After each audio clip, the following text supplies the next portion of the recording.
Today we're going to be talking about two really important parts of generating revenue using cold emails. Now, for those of you who don't know, cold email is a revenue channel when you think about sales outbound. I would argue it is one of the most effective revenue outbound channels for most companies. Automated cold emails versus manual personalized cold emails. Which one should you do?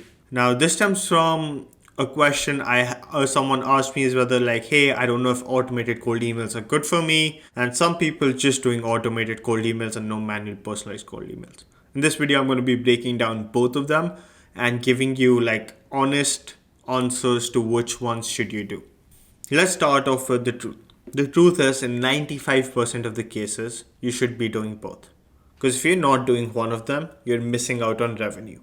And as a founder, a sales leader, or an SDR, the first thing you need to consider is you need to understand your value of time and your ROI on certain things. At the end of the day, your goal when you're running a company should be to maximize revenue from sales outbound. And if you want to break it down further, let's say you don't want to consider the factors of sales and stuff like that in actual sales calls, your goal is to maximize the number of qualified meetings. So these are the two stark differences between cold automated outreach and manual highly personalized. The time required in cold automated outreach, apart from the initial time, which is the fixed time, the variable time is low. While in manual highly personalized outreach, it's high. Reply rates with cold automated outreach are always lower. So 1 to 4% in most cases.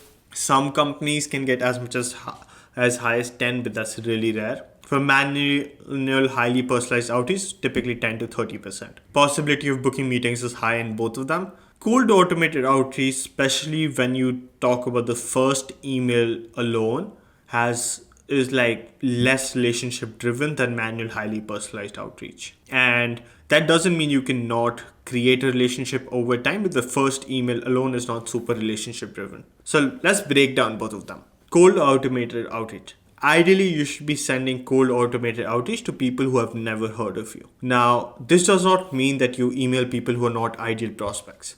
They should be this is you getting in front of your most ideal prospects or your ideal prospects. Ideally, if you send people valuable stuff or lead magnets, this works really, really well.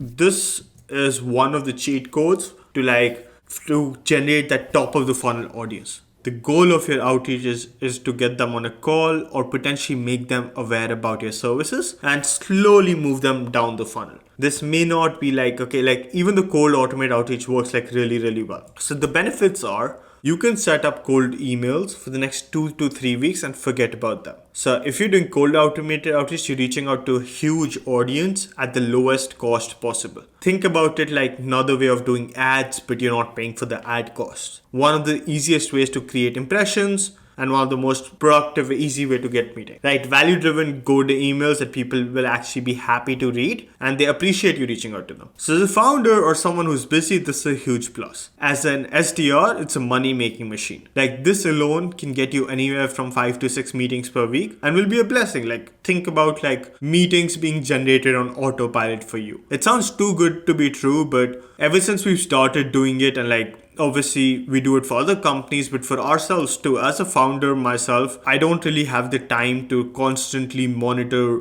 or constantly cold email all the time. But this automated outreach generates 6 to 12 meetings per week on its own for me, along with the manual outreach that I do. So the negatives of cold automated outreach. It is really easy to do incorrectly. There are a lot of moving parts to it, and everyone always thinks they know everything about cold automated outreach once they start knowing a little bit, but you need to perfect every single part of it. If done wrong, you risk your domain reputation.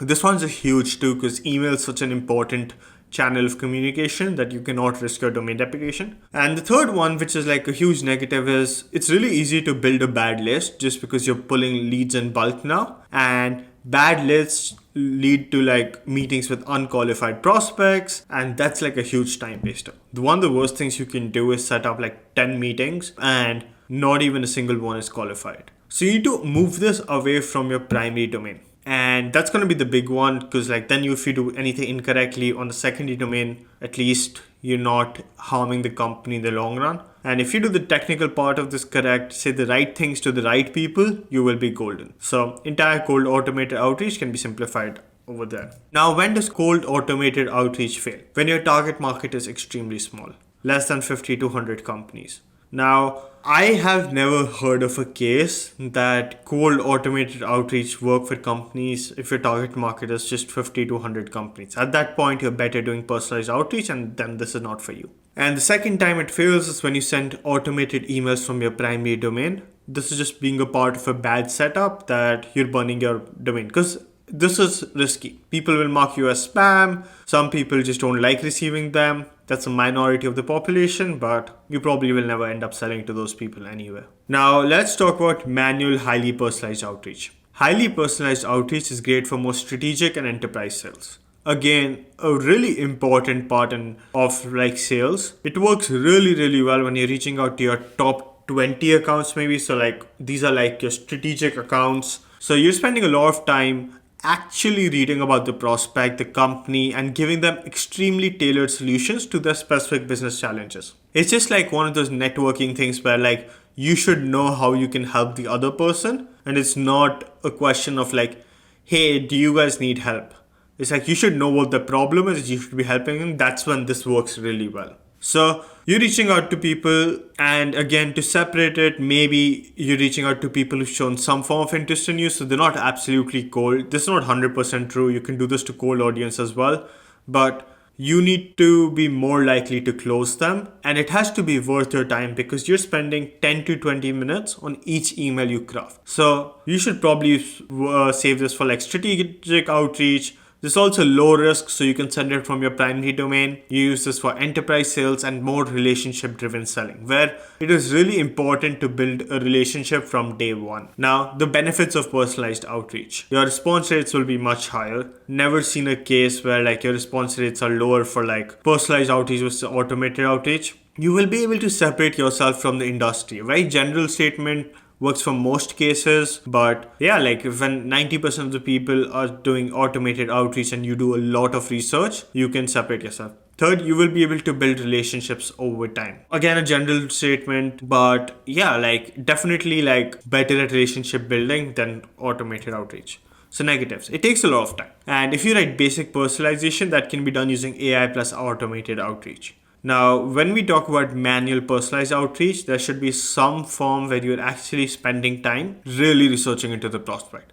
Saying stuff like what college you went to or irrelevant stuff can be done using AI. Very basic auto personalization can be done using AI. So when does personalized outreach fail? If your AOV is too low, and AOV here can be called average contract value and sometimes the lifetime value of the customer. If you're a SaaS product, 20 bucks a month, low ticket product, you probably don't want to spend 20 minutes writing each email. That's just not good ROI. Second, it fails is if your personalization is extremely basic, not value driven. So you'd be surprised as to what we do with cold automated outreach and AI personalization, especially if you are not a part of that industry and you've not gone extremely deep into it. Just like the possibilities are absolutely endless. So you really need to separate yourself and make it worth it. Third, if you have a really small team, if you're a startup, you wear a lot of hats, you probably don't want to spend your entire day doing this. So again, that's when cold automated outreach really works versus personalized outreach. Now, most of the people watching this will be in these buckets. A, they would be a B2B company with an AOV of greater than $4,500. Second, their target market would be more than 200 companies. If you have these two in place, you have absolutely zero reasons of not doing both. Like, why would you want to leave money on the table? I've heard a lot of people just come to me and be like, oh, my domain brand is going to get affected. We don't want to do cold automated outreach. And like, just doesn't work for us. This is absolutely not true, and there are only 3 reasons why you would say that. 1, you're a bad sales leader. That's the biggest one. Like you just don't understand sales, you don't understand the concept of ROI, you don't like generating revenue, and you have like blocks in your head. You have like mind blocks. I cannot break that for you. Second, you don't know how to do cold automated outreach. This one's really big. People send like marketing emails using cold emails and they'll send like super salesy, and that's just not how it works. Or I received an email this morning saying, hey, look like you were in a growth stage. Can we help you? Question mark. And I was just like, this guy's not receiving any replies back. So first case was you're a bad sales leader. Second, you just have not seen it work. And the third reason why cold automated outreach will fail is if you don't have like the proper tools and if you don't have the knowledge of how to do it.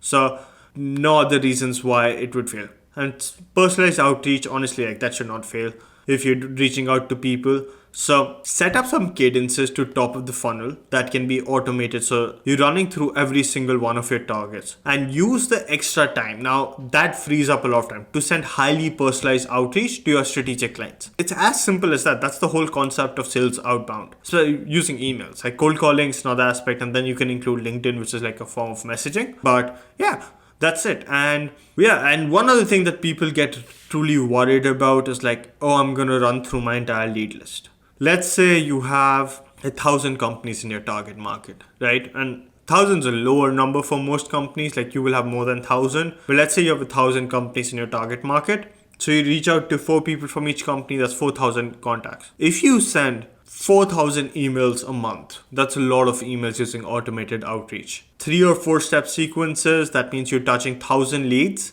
That basically means that you will run through your entire target market in 4 months. 4 months is a long time. You can reuse your list. So the excuse of like my target market is too small just doesn't work. It's as simple as that. Let me know if you guys have any questions, and yeah, hopefully your cold automated outreach works and hopefully you're doing both by the end of the day.